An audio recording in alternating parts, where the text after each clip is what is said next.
Good day everyone! Well, this is a promotional video for teenagers that tackles about financial literacy. So, creating healthy financial habits such as regular budgeting and building credit is just as important for teenagers as adults. However, it's common for teens who are learning how to handle their finances to encounter many mishaps and mismanagement. It is important for parents and caregivers to discuss financial matters with their teen and teach them to build strong financial practices. Teens can increase their financial literacy through money management principles, spending and savings practices, and understanding credit as well as insurance and more. So, some common financial concerns teens today experience include not earning enough money or spending too much. Sometimes financial decisions are impacted by the pressure of trying to fit in a group or continuously saying yes to outings without adhering to a budget. Having effective money management skills can help you handle your finances better. So, teenagers must have healthy approaches to money management in order to build a solid financial foundation with it. Many teens spend money on items and experiences, such as buying gifts or going places with friends. Some even have jobs. With these life events, talking about and money managing become important avenues to start exploring now. These statistics and facts provide insights into teens' feelings without finances and their spending habits. So, here are some steps and suggestions to teenagers that promotes financial literacy. Money management lessons for teens. Almost 3/4 of teens feel they lack the financial knowledge to handle money matters properly. According to a Greenlight survey, it also stated 86% of teens want to start investing, but 45% don't because they don't know how to. So understanding where your money goes is part of proper money management. Most teens spend the bulk of their money on food, clothing, accessories, and cosmetics. The average credit score for people in their 20s is 660, below the country's average. A solid foundation of financial knowledge allows you to build and maintain a good credit standing, and the earlier, the better. So by learning about smart financial practices and how to differentiate needs, once you can start building a healthy relationship with money. Understanding the time value of money. The time value of money is the concept that the amount of money you currently have is worth more than it would be in the future because of its earning potential. This concept can help you make a sound financial decisions and get the most out of your money. Time value of money is essential or important to financial literacy. You can apply to several areas of money management like savings, investments, and purchase power.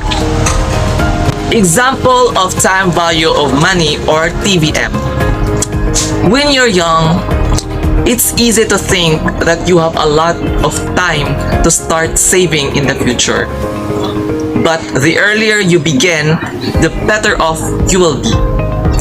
Even if you're just starting college, it's never too early to save up for a home, retirement, or your future business. If you choose to invest your money, having more time is an advantage. For example, if you invest 1,000 pesos today at 20% interest, by next year, it could increase to 1,200 pesos and continue to earn year after year. However, if you don't invest for another few years, your actual opportunity is less. Healthy approaches to money management. Some common financial concerns teens today experience include not earning enough money or spending too much. Sometimes financial decisions are impacted by the pressure of trying to fit in with a group or continuously saying yes to outings without adhering to a budget. Having effective money management skills can help you handle your finances better. Here are the practical tips for effective money management. So, there are several things you can do to help you take better care of your finances. First is to track your spending. Understanding where your money goes can help you to analyze your spending habits and make necessary adjustments. Second, we have create a budget. Determine how much you would ideally want to spend in a month. Knowing your necessary expenses will help you significantly. So in this way, you're not shortchanging yourself. Third, set up an emergency fund. It's always a good idea to set money aside for unforeseen circumstances and emergencies. Additionally, it serves as an additional savings you may need in the future. Lastly, start a retirement fund. It's never too early to prepare for your retirement. As a teen, you may not be eligible for a 401k yet unless you fit the definition of a long-term part-time employee.